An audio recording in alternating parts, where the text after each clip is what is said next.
तो चलें जी, यहाँ पे हम लोग एथिक्स का जो फर्स्ट क्वेश्चन है वो इंशाल्लाह अपना स्टार्ट करेंगे।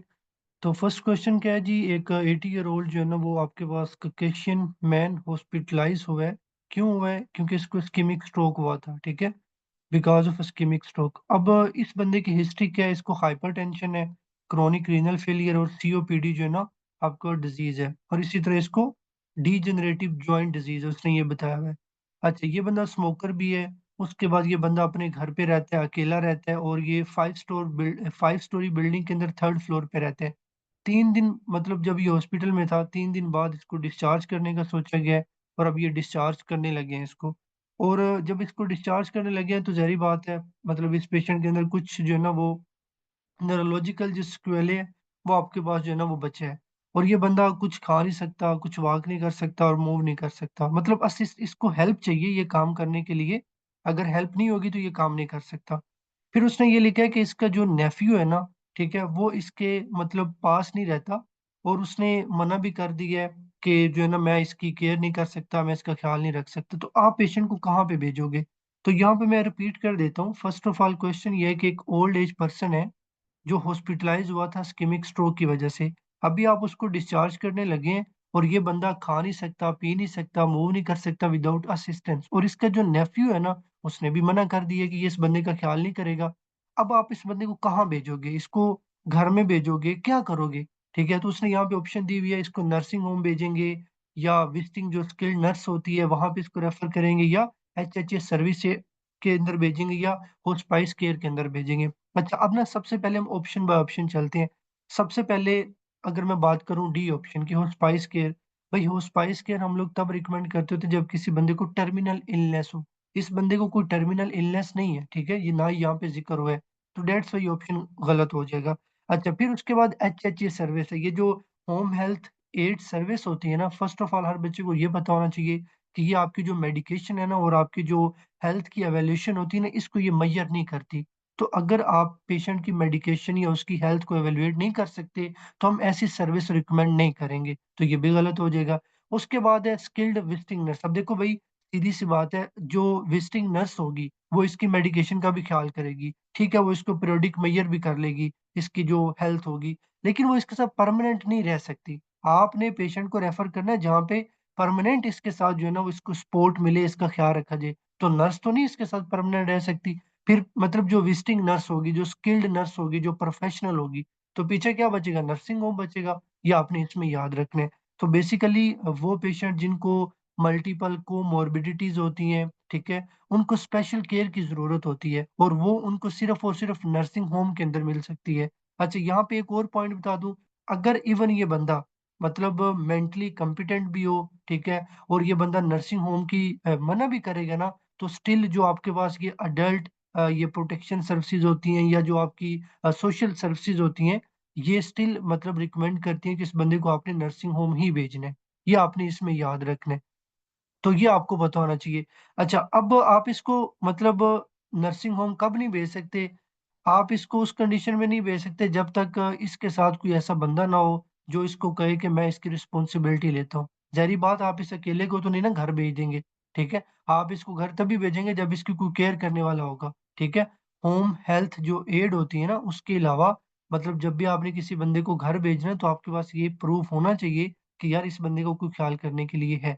तो सिंपल याद रखो कि एल्डरली पेशेंट्स होते हैं जो अपनी डेली लिविंग एक्टिविटीज़ का या अपना ख़्याल नहीं कर सकते, तो आप उनको घर वापस तभी भेज सकते हैं जब उनकी कोई रिस्पॉन्सिबिलिटी ले कि मैं जी इस बंदे का ख़्याल करूँगा, इसको खाना-पिलाना, मूव करना, ये मेरी रिस्पॉन्सिबिलिटी है, ठीक है?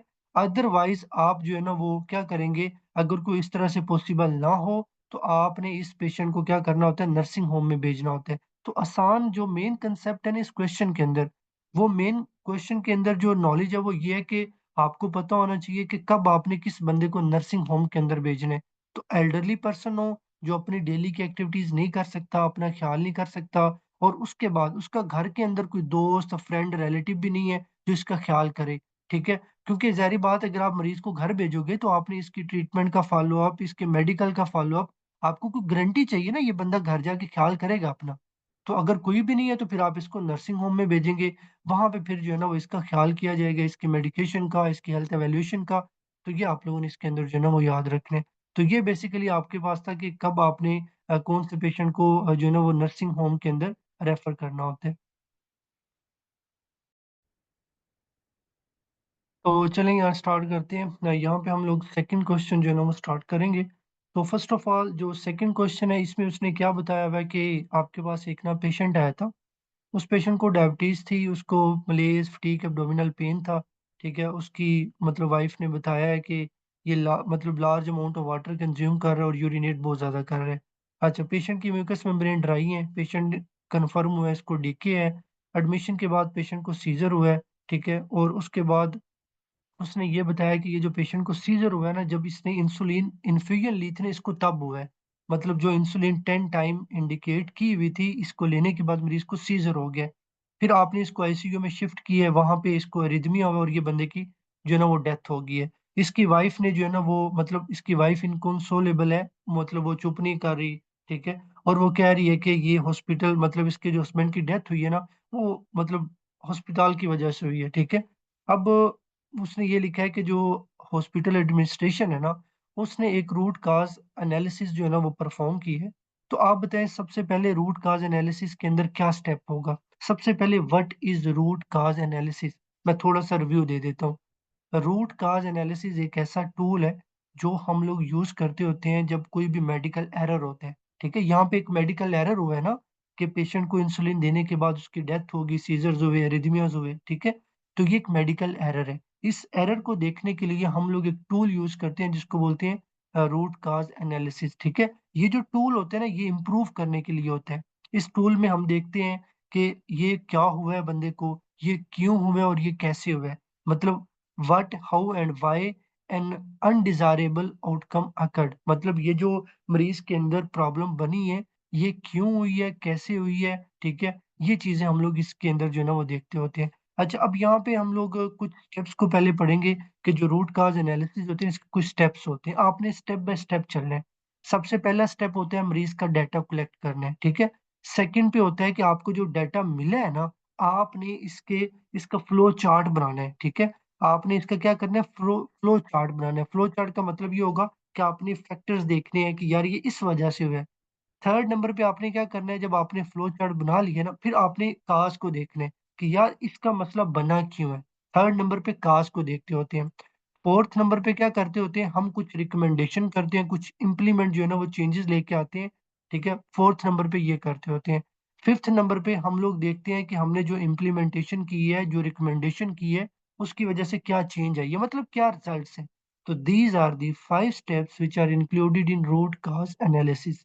तो अब इस क्वेश्चन के अंदर उसने पूछा फर्स्ट स्टेप क्या होगा? आपने पहला स्टेप बताना है, इस बंदे के अंदर हम लोग क्या करेंगे? तो यहाँ पे लिखा हुआ है कि आप उसकी वाइफ से परमिशन लें ऑटोप्सी के लिए, हॉस्पिटल रिस्क मैनेजमेंट को कॉन्टैक्ट करें, फ्लो चार्ट जो है वो मतलब कायल फैक्टर का बनाएँ, फिर उसके बाद gather data on the origin and progression of insulin order है, require that all future insulin order are be double check by the an own unit pharmacy. अब देखो इसमें आपने जो सबसे पहला स्टेप है ना वो पिक करना है। मैंने आपको अभी थोड़ी देर पहले बताया कि जो फर्स्ट स्टेप होता है ना वो आपके पास होता है डाटा कलेक्ट करने। तो अब मैं इसको थोड़ा-सा यहाँ पे एक्सप्लेन करता हूँ अकॉर्डिंग टू क्वेश्चन। सबसे पहले याद रखें कि जो मेडिकल एरर्स होते हैं ना वो पेशेंट को हार्म करते हैं, ठीक है? जो बड़े सिस्टम्स होते हैं वहाँ पे चेक एंड बैलेंस होता है मेडिकल एरर्स को प्रिवेंट करने के लिए, बट अनफॉर्चुनेटली सम टाइम ये सिस्टम फेल हो जाते हैं, वहाँ पे एरर आ जाता है। फिर हम लोग क्या करते हैं, उसका एग्ज़ामिनेशन करते हैं कि ये एरर क्यों आया है, ताकि फ्यूचर के अंदर जो है ना इस प्रिवेंट को बचा सकें। मतलब इस इवेंट को सॉरी बचा सकें। अच्छा, अब इसके लिए हम लोग क्या करते हैं, रूट कॉज़ एनालिसिस यूज़ करते हैं। ये क्वालिटी इंप्रूवमेंट टूल है जो आइडेंटिफ़ाई करता है कि क्यों, कैसे ये आउटकम हुई है, ठीक है? अब यहाँ पे आपने याद रखना है कि जब ये रूट कॉज़ एनालिसिस करते हैं ना जो लोग, जो इन्वेस्टिगेटर्स होते हैं, वो यहाँ पे मतलब कोई भी इवेंट हुआ है, ठीक है? उसको ये लोग डिटरमिन करेंगे, नोट करेंगे। फिर उसके बाद ये कुछ आपके पास रिकमेंडेशन देंगे ताकि रिकमेंडेशन देने की वजह से जो फ्यूचर अकरेंस है ना, वो कम हो जाए।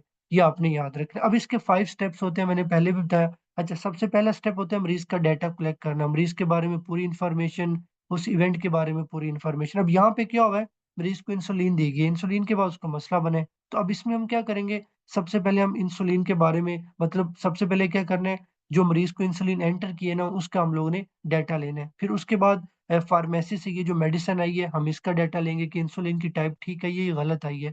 थर्ड नंबर पे जिस स्टाफ ने, नर्स ने इसको दिया है, हम उससे डाटा सारा लेंगे। तो ये फर्स्ट आपने जो है ना वो काम करना होता है। जब आपके पास डाटा कलेक्ट हो गया ना, सेकंड आपने क्या करना है, कि आपने एक फ्लो चार्ट बनाना है। फ्लो चार्ट के अंदर आपने एक फैक्टर काउज़ल फैक्टर लिखने हैं कि हाँ यार, हो सकता है इस वजह से बना हो, हाँ यार, हो सकता है इस वजह से बना हो। क्योंकि अगर आपको पता होगा ना कि ये इस वजह से बना है, तो आप अगर उसको एलिमिनेट करोगे तो फ्यूचर में मसला नहीं बनेगा। तो ये काउज़ल फैक्टर का मतलब होता है। ये सेकंड स्टेप है।